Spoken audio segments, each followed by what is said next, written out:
What's happening, boys? Feast your eyes on this bad wamba jamba here. This is a 1969 MZ two-stroke. This is the International 6 Days World Trophy winner 5 years in a row. This is basically the bike that put the four-stroke on the shelf until 1998. This bike in the CZs. Check this out. Look at the quality of this thing. This has original leather strap on the tank.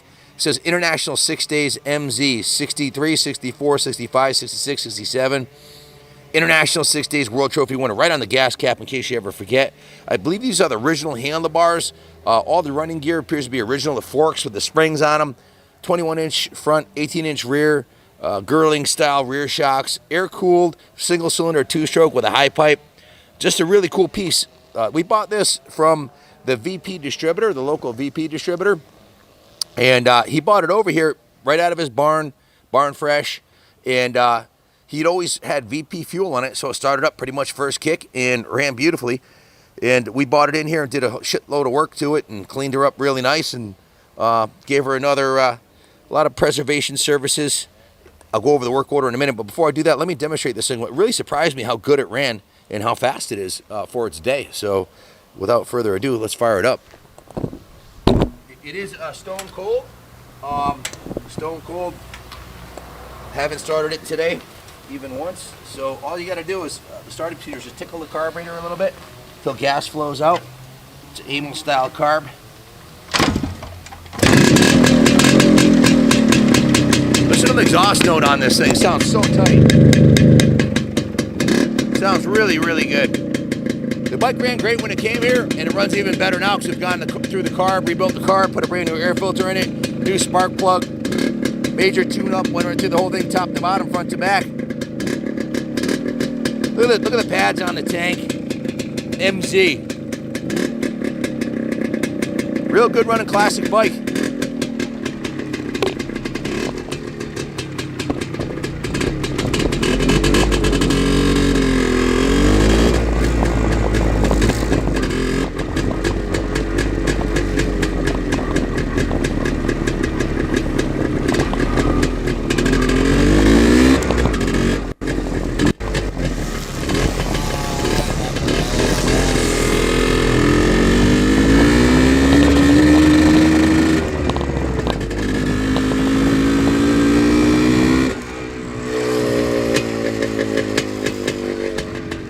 Just a fantastic running motorcycle. It's hard to believe this motorcycle is sold.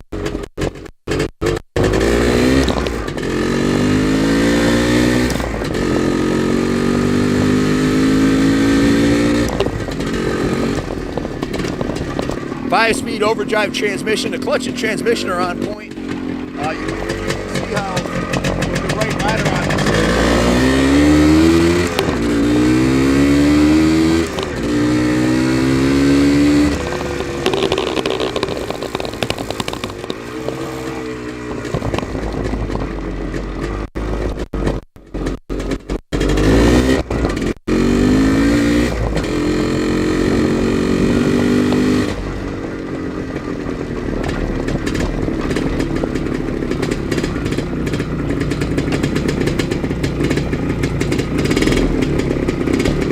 You can see how, with the right rider on board, this is going to be totally capable of dominating in its era for sure. The motor is on point.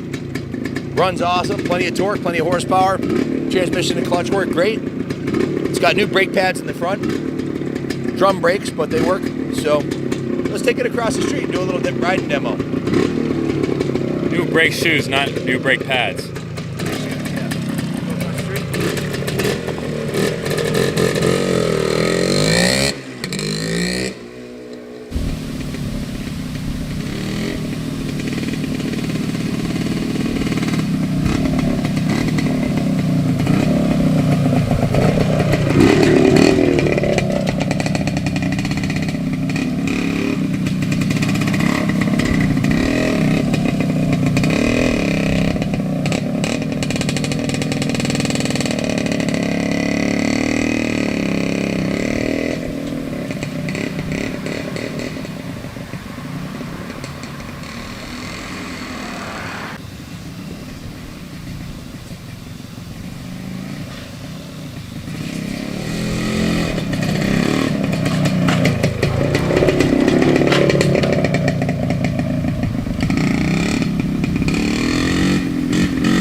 just a fantastic machine, even today. But in its day, it must have been light years ahead of the four-strokes of that era in performance and power to weight ratio. The engine just runs beautifully. It's got a low first gear you can crawl up the side of a hill with, or a fifth gear that you can rip down across the desert on. It's got a 5-speed overdrive transmission. What really gets me is how crisp the motor is. Going over the work order here. Was in the detail shop for 13 hours and the service shop for 7 hours. The bike was steam clean, power washed. The frame was repainted on the side rails. The front and rear fenders were polished. The forks were polished. The engine side covers were polished. The exhaust was removed and painted flat black, high temp. The seat was leather conditioned. The chain guide was painted black. The aluminum foil trick was done on the handlebars. They polished the bare metal parts of the handlebars with aluminum foil.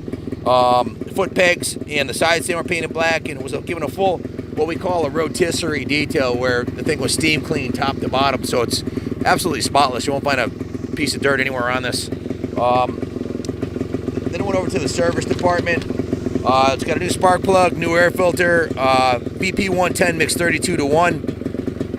Got new tank decals on it, new aluminum front number plate with decals. The engine compression is a perfect 145 PSI. Brand new air filter, new gear oil. Carb's been rebuilt and cleaned and adjusted. So that's about it, folks. Like I said, when it came to us, it was a great running bike. It's been owned by the same guy since the 70s. It's been sitting in his barn for many years, and decided he wanted to let it go to us. We buy all of our BP fuel from him, and that's all we use on our bike. So what a cool piece, man. What do you think of this thing, Kenny? You've ridden it too, haven't you?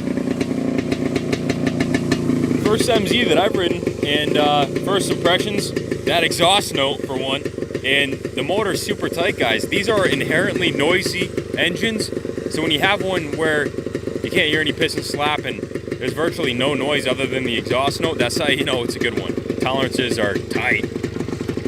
Bottom line on the work order, parts and labor was $2,048 for 20 hours labor plus parts. So it's ready to go, man.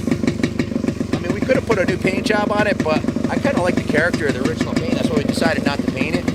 And we left the original aluminum fenders on there. They got some dings in them. They got some character. But it's just a bike you could bring to an AHMRA race and race it in the vintage, bless you, in the vintage enduro class right out of the box, exactly the way it is. It's got a nice steering dampener on there. You can adjust that for steering control. Just a beautiful bike. Buy with confidence. This engine's as tight as a brand new motor. It runs phenomenal. Thanks for watching. God bless America. I'm going to put her back in the museum.